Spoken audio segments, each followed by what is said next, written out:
Salam alaikum. Dans le cadre d'évaluation des étudiants à distance, cet examen concerne les étudiants Master 1 et notamment mes groupes, le groupe 4, le groupe 10 et le groupe 11. Ce sujet consiste à répondre sur le sujet lui-même, donc il est à compléter, et implémenter la réponse de la copie sur un programme ou un projet que vous devez créer. Et bien entendu que le programme à développer consiste à consulter un fichier qui contient ces informations-là et il va générer d'une manière automatique un autre fichier qui contient les notes de TD de ce groupe. Donc, concernant le sujet en question, vous avez un fichier texte qui est nommé eval JI ou JI peut être J4, J10 ou J11. Donc le I représente le numéro du groupe de chaque étudiant. Et ce fichier il contient les informations nécessaires pour évaluer les étudiants de ce groupe.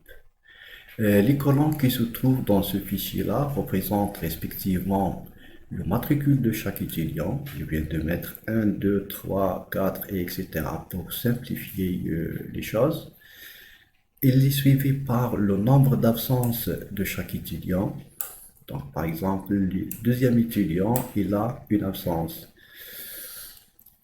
Suivi par le cumul de leurs notes de participation. Donc, les points bonus. Par exemple, l'étudiant 3, il a 1,5. Ici, c'est pas 15. Donc, c'est une erreur de frappe. Donc, c'est 1,5 comme point bonus.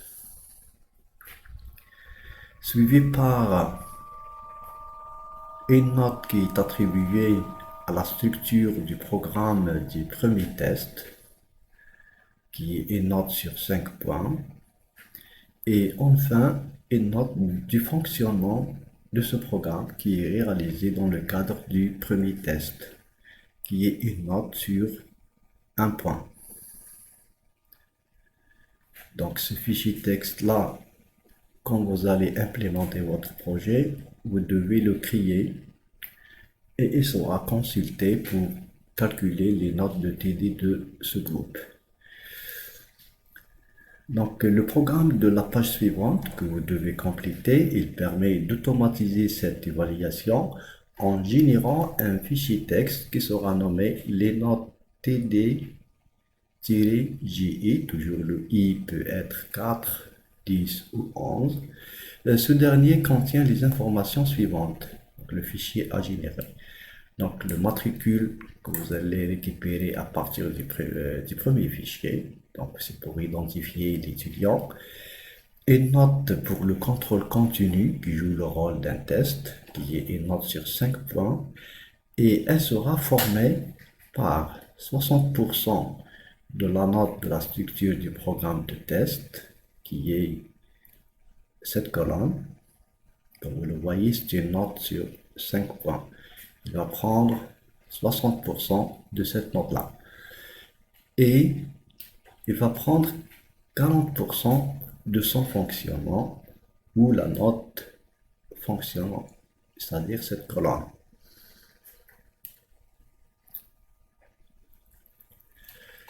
Et donc, vous devez donner la formule du calcul, la formule informatique, c'est-à-dire que vous devez la mettre sur la ligne, une formule informatique.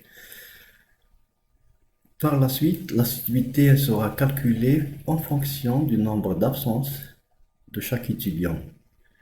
Et donc, elle sera calculée avec cette formule-là.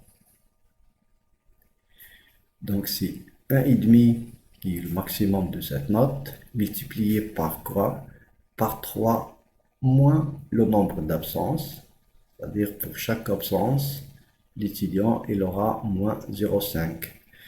Donc, moins le minimum entre 3 et nombre d'absences de l'étudiant concerné.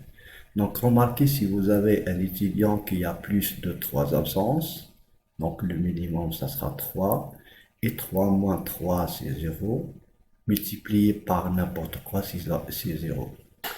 Donc, un étudiant ayant 3 ou plus d'absences, il aura 0 point comme assiduité. Maintenant, pour la participation, c'est des notes brutes, sauf que cette note-là, elle est exprimée sur 1,5. Et donc, dans le cas où l'étudiant a plus de 1,5 comme point de participation, alors il aura le maximum du point de participation qui est 1,5. Donc, le minimum entre 1,5, par exemple, celui-là, il a 2. Donc, le minimum entre 1,5 et 2, c'est 1,5. Donc, il va prendre 1,5 comme note de participation. Donc, comme vous le voyez, notre programme vient d'utiliser la fonction min 2 fois que vous devez implémenter. Donc, ceci est le programme à développer. Donc, ici, vous pouvez mettre des commentaires en expliquant ce que vous allez faire. Et vous allez commencer par la définition d'une fonction qui sera nommée min. Elle va renvoyer un résultat qui est de type réel, float. Et ce résultat qui représente le minimum entre deux paramètres que vous allez passer, N1 et N2. Maintenant, pour le fonctionnement de cette fonction, vous devez mettre ici une condition pour laquelle vous allez renvoyer un résultat entre N1 et N2, point virgule. Et si la condition n'est pas vérifiée, donc le else, vous devez renvoyer l'autre valeur. Donc ça, c'est pour la fonction min. Maintenant, pour le programme principal, vous devez donner un type pour pseudo variable et vous allez définir un fichier F1 pour votre groupe. Donc, il s'agit de quel fichier en fonction de votre groupe. Et vous allez aussi définir le fichier d'écriture offstream. Vous devez compléter ici votre fichier. Et par la suite, vous allez faire une boucle. Tant que je peux lire à partir de F1 la première information qui se trouve dans la première colonne de votre fichier. Donc la première information que vous allez lire, c'est celle-là. Et bien sûr, pour votre fichier texte que vous allez créer, il ne faut pas mettre cette ligne. Sinon, vous aurez des problèmes pendant l'exécution. Notez bien ça. Donc, la première information que vous allez lire, il s'agit de quoi? La deuxième information, c'est la colonne suivante. C'est celle-là. Donc, vous allez lire cette information-là dans quelle variable? Et l'information suivante, la troisième, c'est quoi? La quatrième, c'est quoi? Et la cinquième, c'est quoi? Une fois que vous avez les valeurs pour le IM étudiant, ça dépend de ce que vous êtes en train de lire, vous allez calculer la note du contrôle continu qui est une note de 5 points que vous avez définie ici. 5 points en prenant 60% de la structure du programme et 40% de son fonctionnement.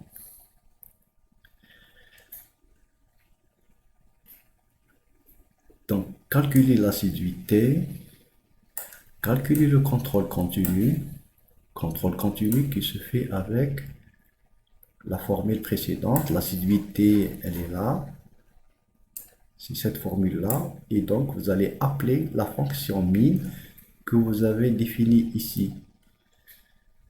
Et enfin, la note de participation qui se calcule avec cette formule-là, le minimum entre 1,5, virgule, les points bonus. Et si vous voulez les points bonus, elles se trouvent où? C'est la troisième information.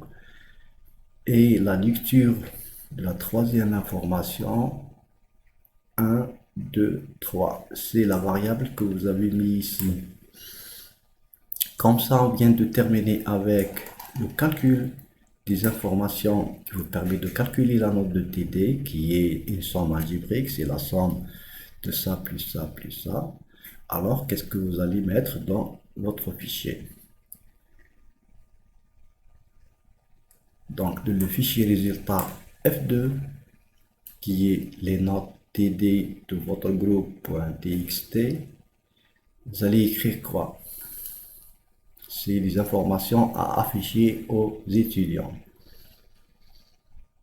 Et comme ça, on a terminé avec la réponse sur le sujet. Il vous reste par la suite de créer un projet et dans lequel vous devez indiquer surtout l'utilisation de la bibliothèque FileStream et implémenter ou définir la fonction min. Et dans le main de votre projet, vous allez mettre tout ça. Et en exécutant votre projet, vous aurez comme résultat le fichier les notes TD-J2. Donc, comme réponse à renvoyer, vous devez prendre des captures d'écran pour votre programme et votre fichier en entrée et le fichier qui est généré par votre projet après avoir l'exécuté. Bon courage.